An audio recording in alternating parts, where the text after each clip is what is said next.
पिछले क्लास में हम लोग ऑस्मोटिक प्रेशर यानी कि फोर्थ कॉलिगेटिव प्रॉपर्टी स्टार्ट किए थे और इसमें हम लोग कुछ टर्म्स डिफाइन किए थे।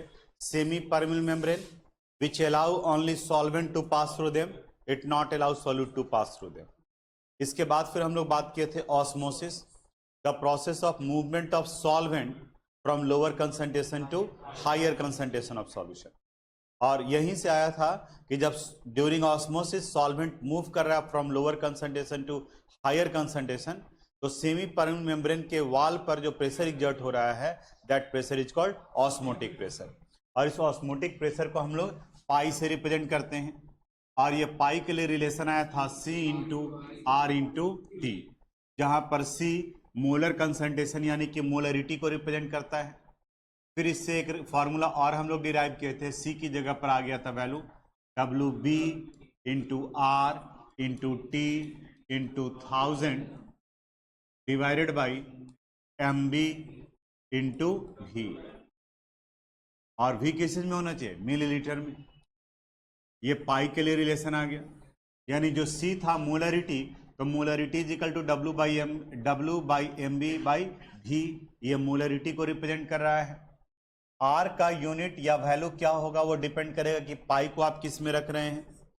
पाई को आप बार में भी रख सकते हो या फिर किस में रख सकते हैं? एटमॉस्फेयर में। और इसी के अनुसार से R का वैल्यू 0.083 लीटर पर मोल इनवर्स केल्विन इनवर्स या फिर 0.082 लीटर एटमॉस्फेयर मोल इनवर्स केल्विन इनवर्स, ये हो सकता है। और फिर प्रेशर का कुछ एक यूनिट और रिलेशन बताए थे आपको जो यहाँ जरूरत पड़ने वाला है। 1 atmospheric pressure is equal to होता है 760 mmHg।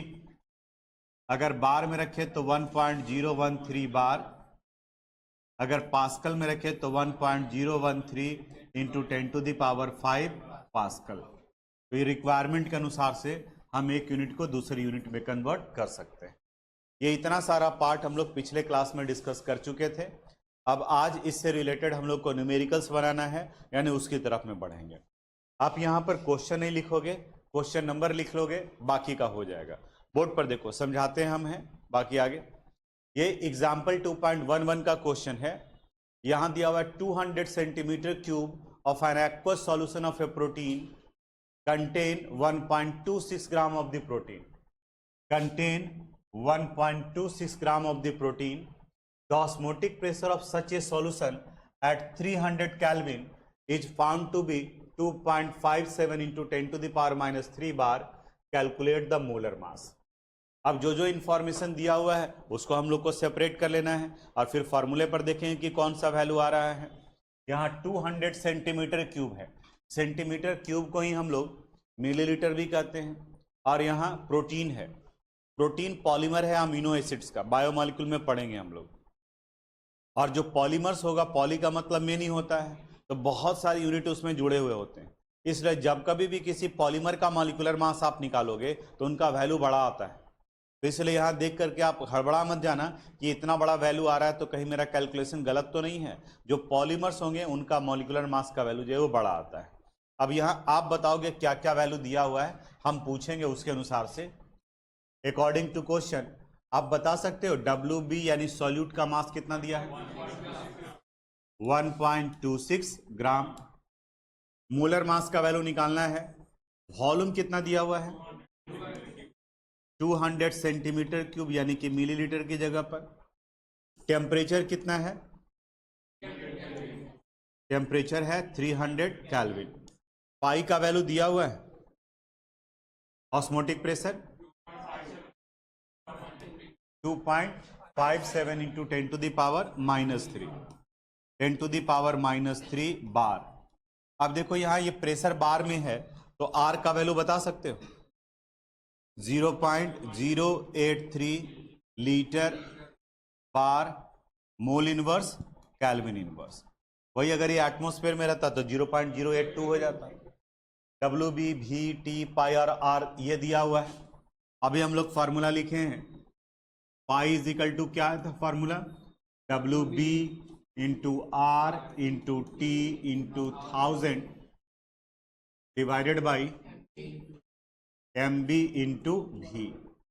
देखो तो therefore mb would be equal to क्या आ जाएगा relation, WB into R into T into 1000 divided by pi into V। बताओ WB का वैल्यू अभी लिखे हम लोग 1.26, R का value 0.083, temperature into 1000 divided by pi का वैल्यू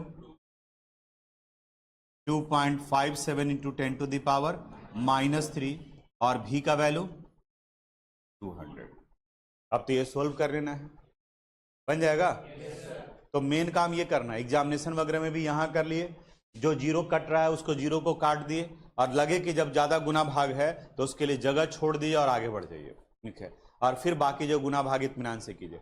ऐसे करके केमिस्ट्री में 3-4 ही न्यूमेरिकल रहेगा और 3-4 में से कोई 2 के करीब में जो हो जहां कैलकुलेशन ज्यादा रहेगा, नहीं तो बाकी के 2 में जो सिंपल कैलकुलेशन। तो जो सिंपल कैलकुलेशन दिखेगा, जैसे इसमें बहुत ज्यादा टफ नहीं लग रहा है ये कैलकुलेशन में, तो यहां पर आप कर सकते हो।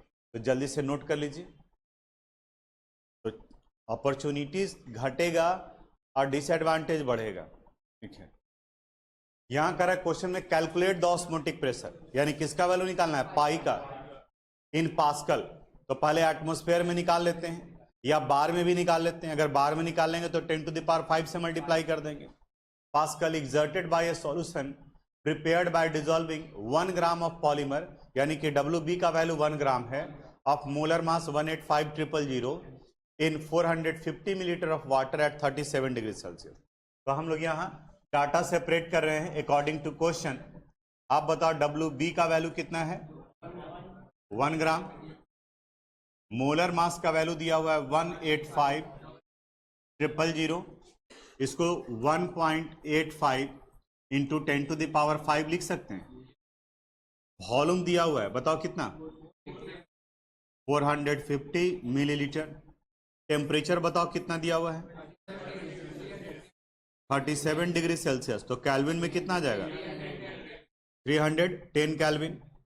आर का वैल्यू पहले प्रेशर को बार में निकाल लेते हैं, तो यहाँ 0.083 litre bar mole inverse kelvin inverse. तो यहाँ जब ये बार लिए हैं तो पाई का वैल्यू किस में आएगा, बार में, और जो बार में आएगा उसी को 10 टू द पावर 5 से मल्टीप्लाई कर देंगे तो पास्कल में आ जाएगा। अब यहाँ पर formula pi is equal to WB into R into T into 1000 divided by MB into V। WB का वैल्यू 1, R का value 0.083, temperature 310 into 1000 divided by molar mass का value 1.85 into 10 to the power 5 और volume आ गया 450। ये किस चीज में value आ जाएगा, बार में, और इसी को पास्कल में कन्वर्ट करना है तो इसे किससे मल्टीप्लाई कर दोगे, 10 टू द पावर 5 से। ये कन्वर्ट कर गया किस में, पास्कल में। अब देखो तो यहां भी 10 टू द पावर 5 है, यहां भी 10 टू द पावर 5 है, कैंसिल हो जाएगा। इस जगह पर वैल्यू समझ रहे हो, ये जो वैल्यू आएगा किस में आएगा, बार में, और हमें कन्वर्ट करना है किस में, पास्कल में। तो 1 bar is equal to 10 to the power 5, तो इसको हमने मल्टीप्लाई कर दिया किससे, 10 टू द पावर 5 से। तो अब ये कन्वर्ट कर जाएगा पास्कल में। तो यहाँ का ये 10 टू द पावर 5 और ये 10 टू द पावर 5 कैंसिल हो गया। बचा हुआ क्या रह गया, 1 है, तो इसको वैसे ही छोड़ दो, यानी 0.083 इंटू यहाँ पर 3.1 into 10 to the power 1 2 3 4 5 10 to the power 5 divided by 1.85 into 450। ये किस चीज में चलाएगा, पास्कल। सोल्व कर देना। अब ये मत कंफ्यूज करना कि फिर 10 टू द पावर 5 कहां से आ गया। तो देखो 1000 की जगह पर 10 टू द पावर 3 और 310 की जगह पर 3.1 इंटू 10 टू द पावर 2। ये 10 टू द पावर 2 और 10 to the power 3 10 to the power 5 होगा। अब ये कैलकुलेट कर लेना है, इतना पास्कल आ जाएगा। देखो यहां पर कुछ एडिशनल डाटा दिया हुआ है जो अगर नहीं भी दिया रहता तो भी निकल जाता। जैसे यहां कर है कि एट 300 केल्विन टेम्परेचर दिया हुआ है, 36 gram of glucose present in a liter of its solution has an osmotic pressure of 4.98 bar। और फिर कह रहा है कि if the osmotic pressure of this solution is 1.52 bar at the same temperature, यानी टेम्परेचर कितना 300 kelvin, what would be the concentration of this solution, यानी किसका वैल्यू निकालना है, सी का। तो अगर सेकंड वाले पार्ट को ही हम लोग लेकर के चले तो इन सेकंड केस जरा बोर्ड पर देखना, तो इन सेकंड केस बताओ तो पाई का वैल्यू कितना दिया हुआ है 1.52 बार, टेम्परेचर कितना है 300 केल्विन, कंसंट्रेशन यानी कि मोलरिटी पूछा जा रहा है, आर का वैल्यू बताओ कितना लोगे 0.083 litre bar mole inverse kelvin inverse. अब यहां से फॉर्मूला पढ़े हम लोग कि pi is equal to C into R into T, therefore C would be equal to pi divided by R into T.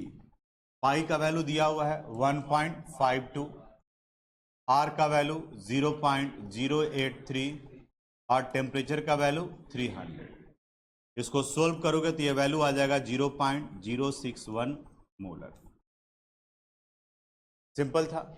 अब सवाल उठता है कि सर ये आगे वाला जो डाटा दिया हुआ है वो यूज करना चाहो तो कर सकते हो, ऊपर वाला जो डाटा दिया हुआ है उससे आर का वैल्यू निकलेगा, तो ये आर जब आपको याद नहीं रहेगा तभी उसके वैल्यू को यूज करना होगा, तो आप उसको चाहें तो यूज कर सकते हैं। तो पहले वाले में डब्ल्यू भी दिया हुआ है, ग्लूकोज है तो एम बी का वैल्यू भी पता है, वॉल्यूम भी दिया हुआ है, टेम्परेचर भी दिया हुआ है, पाई भी दिया हुआ है, तो वहां से सिर्फ किसका वैल्यू निकलेगा आर का, और उसी आर के वैल्यू को यहां पुट करेंगे तो भी ये वैल्यू यहीं पर आएगा।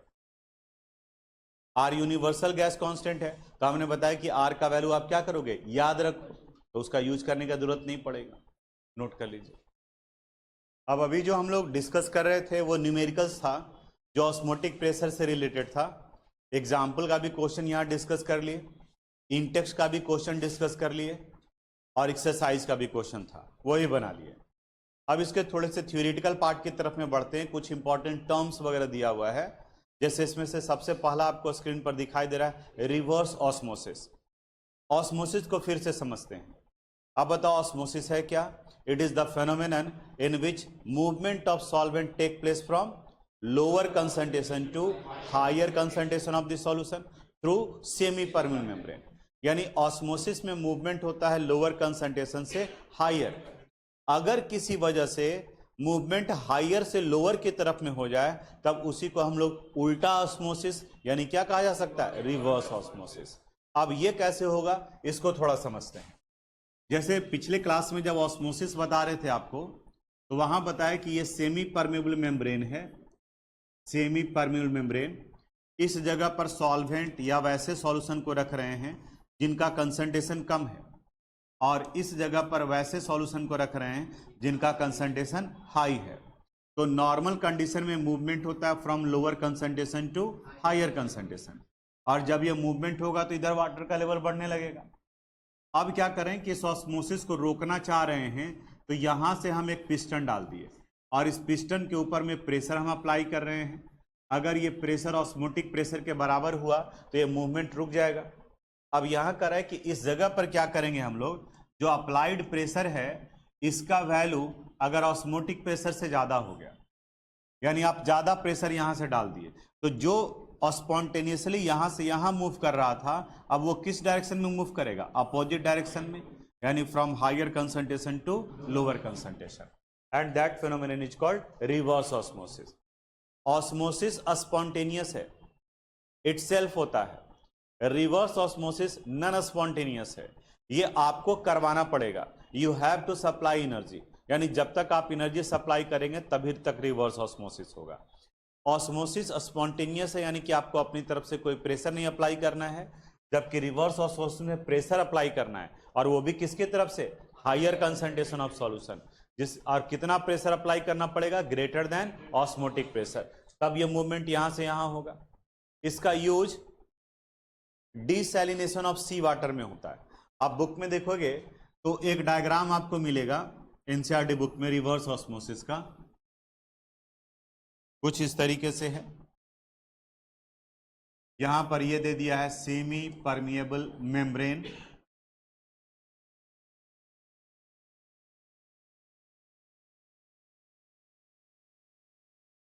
यहां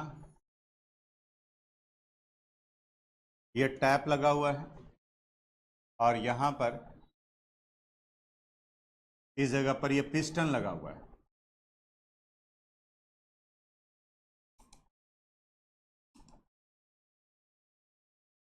ये हायर कंसंट्रेशन है और ये क्या हो गया, लोअर कंसंट्रेशन। और इस जगह पर कंटेनर है, यहां से लिक्विड यहां जमा हो रहा है।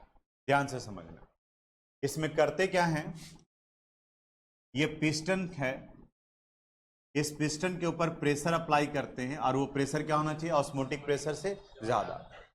डीसैलिनेशन ऑफ सी वाटर, समुद्र के पानी से साल्ट को अलग करना। जो सी वाटर है उसमें सी वाटर में साल्ट का कंसंट्रेशन बहुत ज्यादा है। थे कि जब प्रेशर अप्लाई करते हैं तो यहां से सी वाटर मान लीजिए यहां रखा हुआ है, समुद्र का पानी। समुद्र में आप अगर जा रहे हैं तो पानी ही पानी है, लेकिन वो पानी आपके यूज का नहीं है क्योंकि उसका कंसंट्रेशन बहुत ज्यादा है, सलाइन वाटर है। अब उसको यूज के लायक बनाने के लिए यहां डाल दिए, प्रेशर अप्लाई करते हैं। तो ये सेमी परमेबल मेम्ब्रेन है, ये सिर्फ सॉल्वेंट को पार करने देगा, सॉल्यूट को पार करने नहीं देगा। तो सी वाटर में दो कंपोनेंट हो गया, एक सॉल्यूट यानी कि कॉमन साल्ट और दूसरा पानी। तो यहां से सिर्फ रिस करके क्या जाएगा, वाटर, और इस वाटर को हम यहां कलेक्ट कर लिए। ये हो गया आपका प्योर वाटर, यानी कि जो आप यूज कर सकते हैं, आपके यूज का लायक है। यही कंसेप्ट आपके अप्लाई होता है वाटर प्यूरिफायर में। आपके प्यूरिफायर में लिखा होता है आरओ, रिवर्स ऑस्मोसिस, ठीक है, वहां पर भी वो रिवर्स ऑस्मोसिस ही है, यानी उस जगह पर भी डाला जाता है और डालने के बाद में प्रेशर अप्लाई करता है। आप देखते होगे जो नॉर्मल वाटर पीते हैं और जो आरओ से पानी निकलता है उसका टेस्ट दोनों का सेम रहता है या अलग रहता है, अलग रहता है। ध्यान से समझना, अलग रहता है। और जो टेक्नीशियन आता है वो आपसे बोलता है कि आप बोलिए, और इसमें जो है वो आप ये टेस्ट बढ़ाना चाहते हैं या फिर कम करना चाहते हैं, ठीक है। आप बोले कि नहीं इसमें थोड़ा सा और होना चाहिए, ठीक है, और इसमें मिनरल का टेस्ट आना चाहिए। एक्चुअली जो जमीन के नीचे से हम लोग पानी निकालते हैं उसमें बहुत सारे साल्ट डिजॉल्व होते हैं, मिनरल्स भी डिजॉल्व होता है। तब उस मिनरल्स का कंसंट्रेशन बढ़ाने के लिए वहां पर आरओ में उसके वो बढ़ाता है, यानी किसके वैल्यू को बढ़ाता है, प्रेशर के वैल्यू को बढ़ाता है, यानी जो मशीन लगा हुआ है वो ज्यादा प्रेशर करेगा। और ये जो पानी आप यूज करते हैं इसी का टेस्ट आता है, यानी जितना ज्यादा प्रेशर डालेगा उतना ही इस नॉर्मल वाटर में से पानी बाहर निकल जाएगा। अब इसमें इसका कंसंट्रेशन ऑटोमेटिकली क्या हो जाएगा, बढ़ जाएगा। फिर से समझो, अगर मान लिया कि अभी जो आप नॉर्मल वाटर पी रहे हैं उसमें थोड़ा सा अमाउंट में है मिनरल, अगर प्रेशर डाले तो वाटर सिर्फ बाहर निकल गया, मिनरल तो वहीं रह गया। तो अब इसमें मिनरल का कंसंट्रेशन धीरे धीरे क्या होने लगेगा, बढ़ने लगेगा, और जब बढ़ने लगेगा तो उसका टेस्ट आपको डिफरेंट आने लगेगा। तो फिर आप कहेंगे तो सर प्यूरिफाई कहां पर हुआ, प्यूरिफिकेशन का उसका अलग प्रोसेस है। प्यूरिफिकेशन के लिए तो फिल्टर यूज कर रहा है, तो फिल्टर होता है उसमें माइक्रोब्स प्रेजेंट है तो उसके लिए यूवी यूज करता है, यानी उस पानी को अल्ट्रावायलेट रे से पास कराता है, और जब अल्ट्रावायलेट रे से गया तो वहां पर वो माइक्रोब्स को किल कर दिया। फिर वो फिल्टर पेपर से पार कराया तो जो इंप्योरिटीज है इनसॉल्युबल उसको अलग कर लिया, और टेस्ट को इनहेंस करने के लिए उसमें डाला जाता है। अब जितना आप ज्यादा खारा करेंगे पानी को, जितना ज्यादा उसमें मिनरल का आप टेस्ट चाहेंगे, उतना ही ज्यादा आपका पानी का वेस्टेज होगा। पाइप से देखते हो पानी निकलता है, तो कभी आप अप्लाई करके देखो कि अगर बहुत ज्यादा टेस्ट आपका स्वीटनेस नहीं, वो उसमें मिनरल्स का ज्यादा टेस्ट आ रहा है, तो एक गिलास आप पानी निकाल रहे हैं तो 2-3 गिलास पानी जो है वो आपका बाहर निकलेगा, ठीक है। रीजन ये है कि जितना ये आ रहा है कहां से, वो मशीन जो है मिनरल्स डालने का काम नहीं करता है, वो मशीन काम करता है जो ग्राउंड वाटर आ रहा है उसी में से वाटर को सेपरेट कर दिया, तो उनका कंसंट्रेशन धीरे धीरे क्या होने लगा, बढ़ने लगा। जैसे आप चाय बना रहे हैं, ऐसे और एक सिंपल सा एग्जांपल देखो ना, आप 3 कप चाय बनाने वाले थे, गैस पर आप चढ़ा करके भूल गए, उसमें चीनी, चायपत्ती, दूध सब डाल दिए थे, ठीक है। तो जब भूल गए तो चाय जो है वो गर्म होकर के वाटर तो इवापोरेट कर रहा होगा। अचानक आपको याद आया कि अरे अरे चाय चढ़ाए हुए थे, आप गए वहां पर, तो अब छाने तो सिर्फ उसमें 1 ही कप चाय था, बताओ वो उतना ही मीठा लगेगा नॉर्मल जैसा या अलग हो जाएगा, 3 गुना ज्यादा मीठा लगेगा, क्योंकि चीनी तो बचा हुआ रह गया, वो तो इवोपरेट नहीं किया, सिर्फ इवोपरेट कौन सा किया, वाटर। और जो कड़ापन होगा, जो चाय पत्ती का जो टेस्ट आएगा, वो भी 3 टाइम्स मल्टीप्लाइड फॉर्म में होगा। यानी कि उसके लिए कंपेरिजन में अभी इसका जो ब्राउन कलर होगा वो ज्यादा हो जाएगा। बस वही कंसेप्ट यहां पर भी अप्लाई होता है। तो इसका एप्लीकेशन हो गया रिवर्स ऑस्मोसिस का, डिसैलिनेशन ऑफ सी वाटर, और वाटर प्यूरिफायर में यूज करते हैं। लिखिए, लिखवाते हैं इसका डिफिनेशन। रिवर्स ऑस्मोसिस देखो इसमें, if the pressure if the pressure if the pressure applied from the higher concentration applied from the higher concentration of solution from the higher concentration of solution is greater than osmotic pressure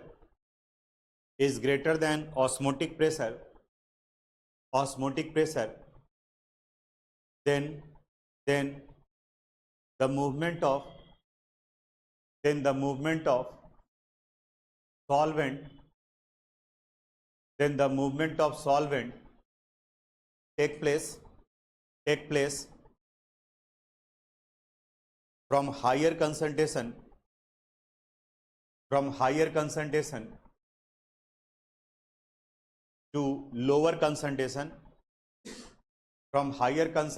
to lower concentration of the solution.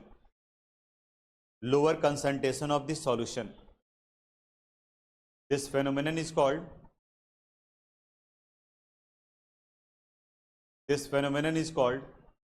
reverse osmosis.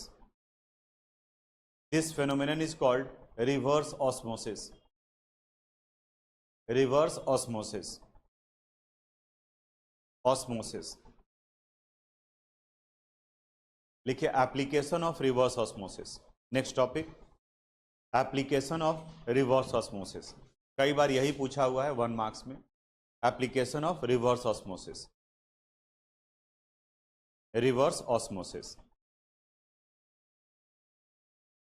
लिखिए इसमें first point, in desalination of sea water, salination यानी removal of salt, in desalination of C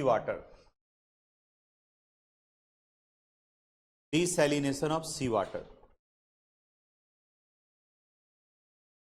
second point, in water purifier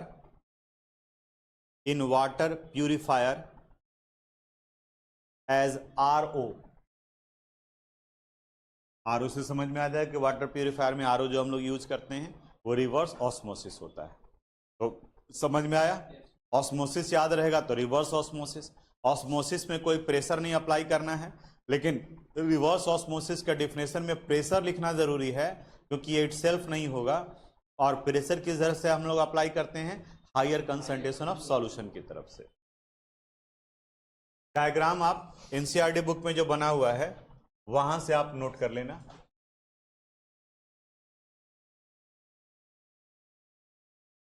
अब लिखोगे नहीं, थोड़ा ध्यान से देखना। 3 टर्म है, आइसोटोनिक, हाइपरटोनिक एंड हाइपोटोनिक।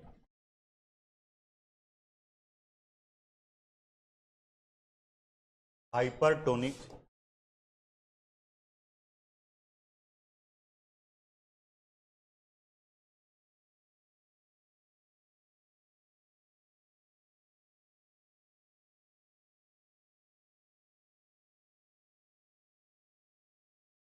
ये तीनों टर्म्स को समझते हैं हम लोग। आइसोटोनिक क्या है, हाइपरटोनिक क्या है और हाइपोटोनिक क्या है। बाद में डिफिनेशन वगैरह सब हम लिखवा देंगे। यहां पहले आइसोटोनिक को,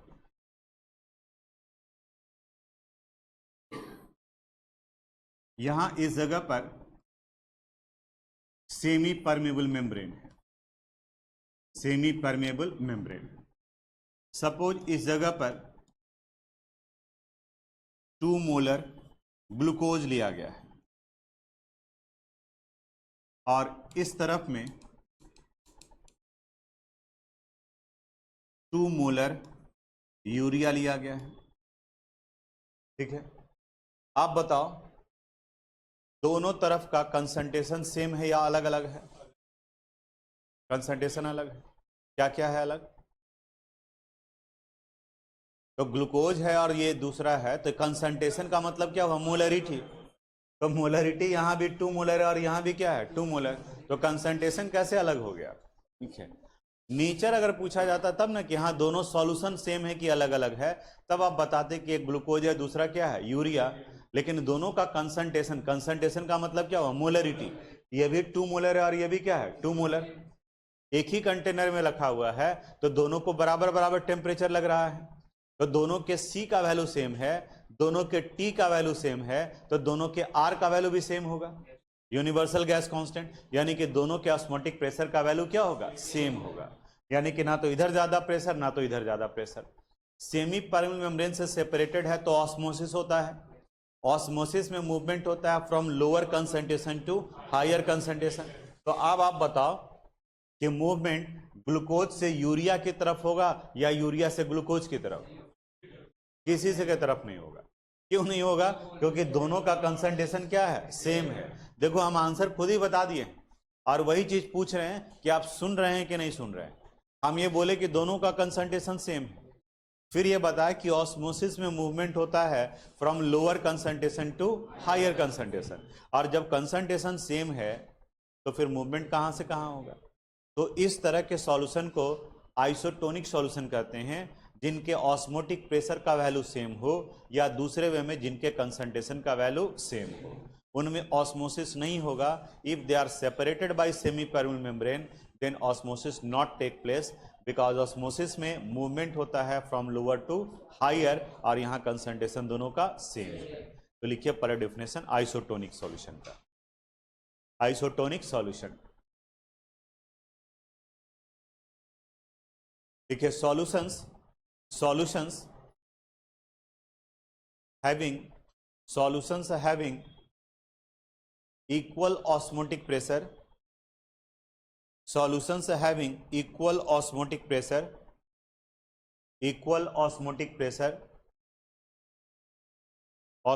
pressure ब्रैकेट में लिखिएगा concentration bracket close, are called isotonic solution, are called isotonic solution. In such solution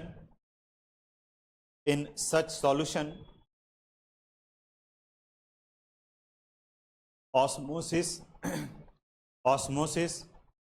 not take place. In such solution osmosis not take place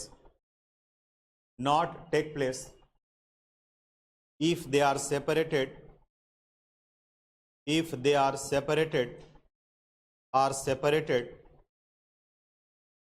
by semi permeable membrane.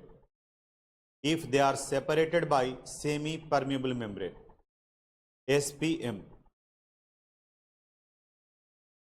ठीक है, अब दूसरा example लेते हैं।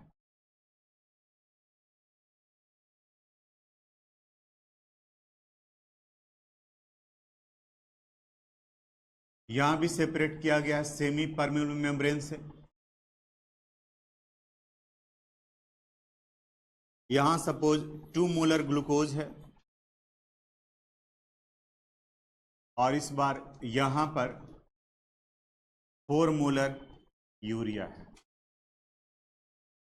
ठीक, अब आप बताओ दोनों का कंसंट्रेशन सेम है या अलग अलग है? अलग अलग है। दोनों को सेपरेट किया गया सेमी परमेबल मेम्ब्रेन से, तो ऑस्मोसिस होगा। तो ऑस्मोसिस में मूवमेंट होता है फ्रॉम लोअर टू हायर। तो बताओ कहां से मूवमेंट होगा? ग्लूकोज से यूरिया की तरफ, यानी यहां से मूवमेंट होगा यहां की तरफ में, क्योंकि इनका कंसंट्रेशन कम हो गया और इनका कंसंट्रेशन ज्यादा हो गया। इसी को यहां पर जिनका कंसंट्रेशन कम होता है उन्हें कहा जाता है हाइपोटोनिक, ये हो गया हाइपोटोनिक, और जिनका कंसंट्रेशन ज्यादा होता है उन्हें कहा जाता है हाइपरटोनिक। हाइपरटोनिक यानी सिंपल वे में the solution which concentration is comparatively higher is called hypertonic, और दूसरे जिनका कंसंट्रेशन कंपैरेटिवली कम हो उन्हें कहा जाता है हाइपोटोनिक सॉल्यूशन। और अगर ये दो सॉल्यूशन हाइपरटोनिक और हाइपोटोनिक एक जगह पर हैं तो वहां पर ऑस्मोसिस होगा। कहां से कहां होगा? From hypo to hyper, from lower to higher. लिखिए इसका डेफिनेशन, टॉपिक लिख लो एक साथ में, hypertonic and hypotonic solution. Hypertonic and hypotonic solution. Hypertonic and hypotonic solution. Hypotonic solution लिखिए इसमें, if two different solution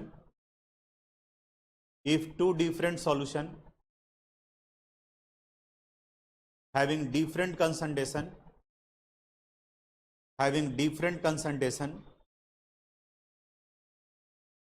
are separated by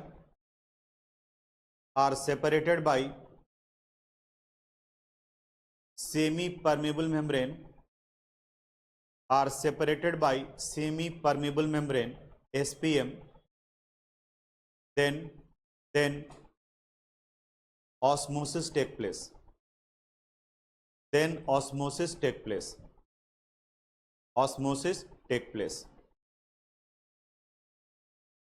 In such condition,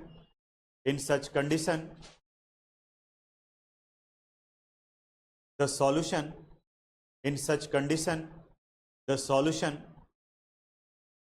with lower concentration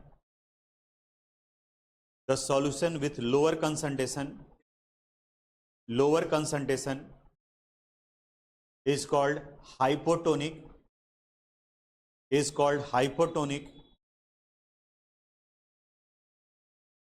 and the solution with higher concentration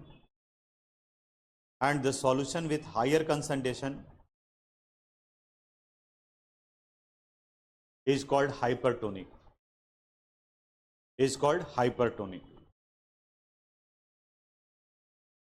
अब आप इसको draw कर लीजिए, थोड़ा सा याद रहेगा बाद में रिवीजन के समय।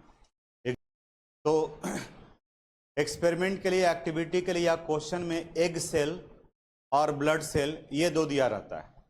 एग सेल, C-L सेल, अंडा भी जो है वो सेल का ही एग्जाम्पल है।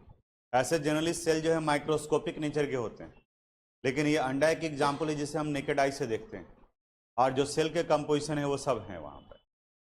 इस एग सेल में भी सेमी परमेबल मेम्ब्रेन होता है, और वो मेम्ब्रेन पिछले क्लास में भी आपको बताए थे कि जो अंडा बॉयल करते हैं तो जो हल्का सा ट्रांसपेरेंट लेयर निकलता है वो आपका सेमी परमेबल मेम्ब्रेन है। यहाँ इस एक्टिविटी में आपको कच्चा अंडा लेना है और उसको यूज करना है। करते क्या है, जो अंडा कच्चा है उसको डाइल्यूट HCl में डाल दिया जाता है। एग का जो अपर लेयर, जो सेल SHELL जो कवर है, आउटर लेयर है, वो कैल्शियम कार्बोनेट नेचर का होता है। जब डाइल्यूट HCl में डाले तो कुछ देर के बाद में ये अपर पार्ट जो कोरोड कर जाएगा। कैल्शियम कार्बोनेट और हाइड्रोक्लोरिक एसिड के बीच में रिएक्शन होता है, कैल्शियम क्लोराइड, कार्बन डाइऑक्साइड और वाटर का फॉर्मेशन होगा। अब थोड़ा सा जर्क डालेंगे कंटेनर में तो जितना व्हाइट वाला पार्ट है वो नीचे बॉटम में बैठ जाएगा, लेकिन अंडा में जो लिक्विड है वो बाहर नहीं निकलेगा। अब वो जो पतला झिल्ली था उसके अंदर में वो रह जाएगा। ठीक है, अब ये झिल्ली किस नेचर का है? सेमी परमेबल मेम्ब्रेन है। अब इससे बाकी की एक्टिविटी को हम लोग करते हैं। क्वेश्चन क्या कहता है, जो क्वेश्चन ये बताता है कि अगर किसी एग सेल को या ब्लड सेल को, यहां पर ये डाल दिए सेल, इसको डाला गया है एक सॉल्यूशन में, एकदम बिल्कुल ध्यान से समझना, यहां इसे डाल दिया गया हाइपरटोनिक सॉल्यूशन में। हाइपरटोनिक जो पूछेंगे वो बताना, आंसर अपने आप चला जाएगा। इस एग सेल को डाल दिया गया कहां पर? हाइपरटोनिक सॉल्यूशन में। तो आपसे पूछा जाएगा व्हाट हैपन, ये श्रिंक करेगा, स्वेल करेगा, या यही रह जाएगा? हम आपको पहले ही बताए कि जैसे अगर हम लोग अपने वेन में सलाइन वाटर डालते हैं तो आइसोटोनिक नेचर का होना चाहिए, ताकि ना तो मूवमेंट वाटर का सेल के अंदर में हो सके और ना ही सेल से बाहर हो सके। अब यहाँ हाइपरटोनिक है, आप बताओ हाइपरटोनिक का मतलब हायर कंसंट्रेशन या लोअर कंसंट्रेशन, यानी इनका कंसंट्रेशन क्या हो गया हायर और इसका कंसंट्रेशन क्या हो गया लोअर। ये जो वाल है इसका वो सेमी परमेबल नेचर का है, ब्लड सेल का भी वाल जो है सेमी परमेबल नेचर का है। तो ऑस्मोसिस में मूवमेंट लोअर से हायर होता है या हायर से लोअर होता है? तो लोअर से हायर यानी कि यहां से यहां जाएगा, यहां से यहां जाएगा, तो धीरे धीरे इसका साइज क्या होने लगेगा, सिकुड़ने लगेगा, यानी कि इस कंडीशन में ये क्या हो जाएगा, श्रिंक कर जाएगा, श्रिंक कर जाएगा। ठीक है, यानी कि आपका सेल जो है वो श्रिंक करने लगा। वहीं अगर उल्टा हुआ, आप जो डाल रहे हैं यहां पर आपका ये ब्लड सेल था और इस बार में वो दुकानदार जो पानी मिला करके दे दिया है, तो अब ये किस तरीके से बिहेव करेगा, हाइपोटोनिक नेचर का हो गया। हाइपोटोनिक करने का मतलब इनका कंसंट्रेशन लो और इसका कंसंट्रेशन क्या हो गया हाई, तो अब मूवमेंट कहां से कहां होगा, लोअर टू हायर, यानी कि इसकी तरफ में, और ऐसे कंडीशन में क्या करने लगेगा, स्वेल करने लगेगा और मे भी हो सकता है कि बर्स्ट कर जाए। तो उस दुकानदार ने 100 मिलीलीटर पानी निकाल करके एक नया 1 लीटर का तैयार कर लिया, तो जो 1500 रुपया वो था वो उसको प्रॉफिट हुआ, लेकिन इतने लोगों का वो लाइफ जो है बर्बाद कर दिया, क्योंकि अभी तक तो डिहाइड्रेशन की वजह से सफर कर रहा था या कुछ और मेडिसिन उसमें डाला जा रहा था, लेकिन अब जब कंसंट्रेशन चेंज कर गया तब उस चेंज कंसंट्रेशन की वजह से अब उसका ब्लड सेल स्वेल करने लगेगा और मे भी हो सकता है कि वो बर्स्ट कर जाए, क्योंकि एक्सपैंड करते करते अगर ये मेम्ब्रेन वीक हुआ तो उस कंडीशन में क्या होगा, बर्स्ट कर जाएगा। तो जो ब्लड सेल का जो ब्लड का अपना काम है, फंक्शन है, वो उसका वो काम ही नहीं हो पाएगा। तो ये सारे कुछ होते हैं। आप कई बार क्वेश्चन पूछा हुआ है बोर्ड में, ठीक है, इसका ध्यान रखोगे। लिखे if a blood cell, CLL लिखना, इफ ए ब्लड सेल और एग सेल अंडा, CLL egg cell is placed in hypertonic solution,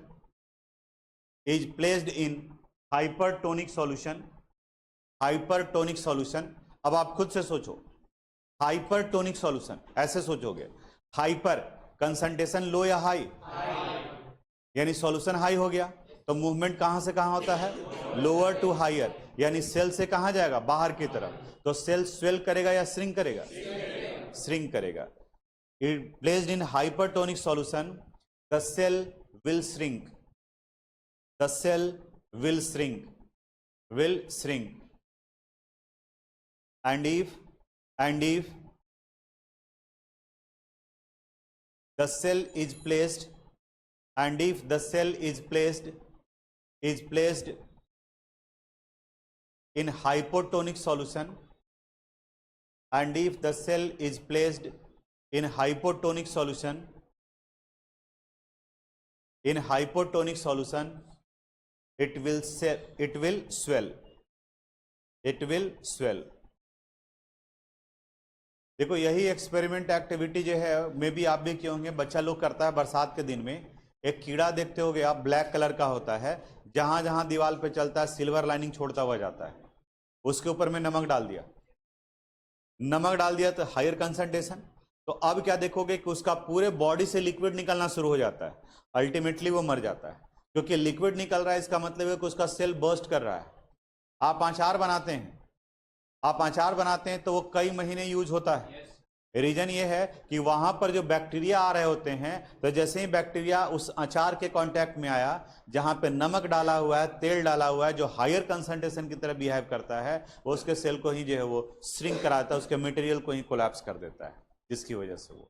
तो अब यहां तक ये हुआ हाइपरटोनिक, हाइपोटोनिक, आइसोटोनिक, ये बता दिए। अब अगले क्लास में हम लोग डिस्कस करेंगे एबनॉर्मल मोलर मास, ये नया। Thanks for watching this video.